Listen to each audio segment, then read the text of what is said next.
Hello, my name is Jasmine. Today I will be discussing my proposed research design where I'll be looking at the role of adolescent social interactions in shaping strain preference in adulthood for rodents. More specifically, I'll be looking at the role of the periaqueductal grey or PAG in this process. Early life interactions are known to be really crucial for the development of social behaviors. We don't just see this in humans, but also in rodents.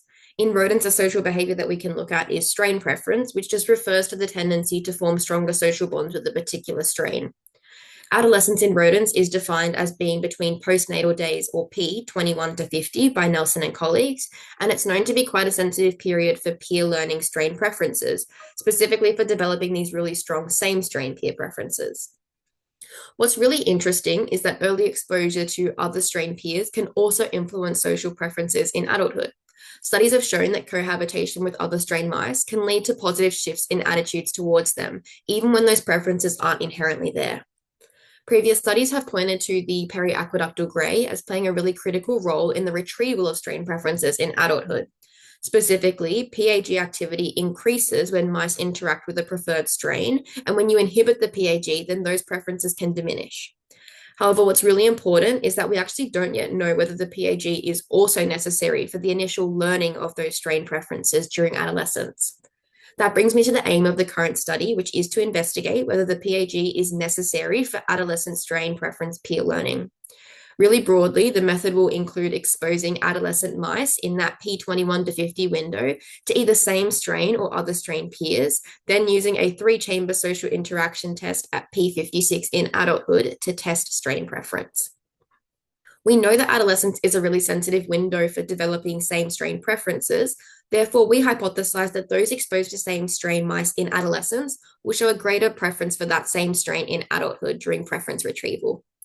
On the other hand, given that cohabitation can cause a positive shift in attitude towards other strain mice, we hypothesize that that positive shift in attitude would then result in no significant strain preference during adulthood retrieval. This study will also randomly allocate half of the subjects from each exposure condition to have the PAG chemogenetically inhibited during adolescent social exposure. If PAG activity increases in the presence of preferred peers, as Peng and colleagues suggest, then inhibiting the PAG during adolescence could prevent the consolidation of strain preferences. Without this neural activity as a marker for learning preference in adolescence, we hypothesize that inhibition will reduce strain preference in adulthood and that we will see significantly less CFOS positive cell expression postmortem in the adolescent inhibited group. We also expect a more pronounced effect in same strain exposed mice due to the inherently more positive interactions that we tend to see there. So to test this, we will use a 2x2 factorial design. The two main independent variables will be adolescent social exposure, where mice will be exposed to same strain or other strain peers during the P21 to 50 window. We'll also manipulate PAG activity, where half of the mice will have the PAG chemogenetically inhibited and the other half will have the PAG intact and serve as controls. The dependent variables have been adapted from Peng and colleagues. These include adult strain preference, which is operationalized as the time spent interacting with a same strain stimulus in one end of the chamber or an other strain stimulus in the other end of the chamber in a 3-chamber social interaction test. We will also measure CFOS positive cell expression following a 2-chamber social interaction test with either a same strain or other strain stimulus mouse, just to confirm periaqueductal grey activity postmortem, like Peng and colleagues also did. So for the procedure, we will begin with a stereotaxic surgery at P14. This will involve a bilateral injection of AAV5-HSyn HM4DIM cherry into the periaqueductal grey of PAG inhibited mice. Control mice will also receive the same viral construct, however, without the HM4DI inhibitor, just to make sure that PAG activity remains intact during adolescent social exposure. So adolescent social exposure will be between postnatal days 21 and 50. This will involve chemogenetic inhibition of the PAG using a DCZ injection 1 hour before daily social interactions with same strain or other strain peers. Control mice will also receive that DCZ injection before social exposure. This is just to make sure that any stress effects that we do tend to see from the injection itself is seen across all groups, but it also they won't have their PAG inhibited because they don't have that HM4DI inhibitor. All subjects will also be housed individually with enrichment outside of sessions. This is just to further mitigate any sort of stress we may see from isolation. So between postnatal days 51 and 55, mice will be individually housed with enrichment as they are no longer considered adolescents, according to Nelson and colleagues. Before adult strain preference will be assessed, mice will also undergo a 1 hour chamber adaptation on P53 to familiarize them with the context of the chambers before testing. As I mentioned, adult strain preference testing will commence on postnatal day 56. Mice will first be acclimatized in a middle chamber with partitioned walls for 10 minutes. After 10 minutes, the walls will be removed and a 10-minute 3-chamber social preference test will be conducted, where we will record using video monitoring time spent with either the same strain in one chamber or the other strain stimulus mouse in the other chamber, and these stimulus mice will be caged to prevent them from crossing over into the other chambers. Following this, after a 2-hour waiting period to minimize any sort of residual effects, a 10-minute 2-chamber test will be conducted. This will be to confirm PAG activity post-mortem across inhibition and control conditions. So this will be done 90 minutes after the 2-chamber test, and as well as CFOS positive cell expression testing, we will also do immunofluorescence to confirm expression in PAG targeted cells, which will just validate the role of the PAG in any sort of behavioral outcomes that we do observe.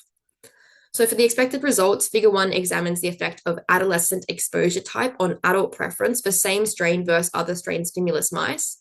We expect that mice exposed to a same strain stimulus in adolescence will spend significantly more time with that same strain in adulthood, supporting this idea that adolescent exposure shapes adult social preferences, like Saksha and colleagues suggest. Statistical significance in all of these graphs will be shown by a bar and an asterisk above the columns, and a p-value of less than 0.05 is considered significant. So in contrast to that significant result, mice exposed to an other strain stimulus in adolescence are anticipated to show no significant preferences in adulthood. We believe this is likely due to cohabitation promoting positive shifts in attitudes, like we discussed, which would then result in no significant preferences. Figure 2 examines the effect of adolescent PAG inhibition on adult preference for same strain versus other strain stimulus mice. We expect that inhibiting the PAG during adolescence will significantly reduce strain preference in adulthood, unlike subjects where the PAG activity remains intact during adolescence.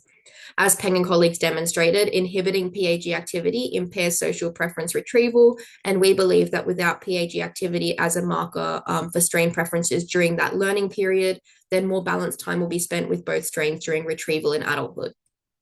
Figure 3 shows the effect of adolescent PAG inhibition on CFOS expression in the PAG after interacting with same strain or other strain stimulus mice in that 2-chamber test. We expect significantly lower CFOS positive cell expression in the PAG inhibited group compared to controls.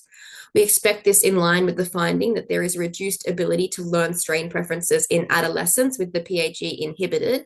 And if this results in reduced preference in adulthood, we expect significantly reduced CFOS positive cell quantification, as was also found by Peng and colleagues.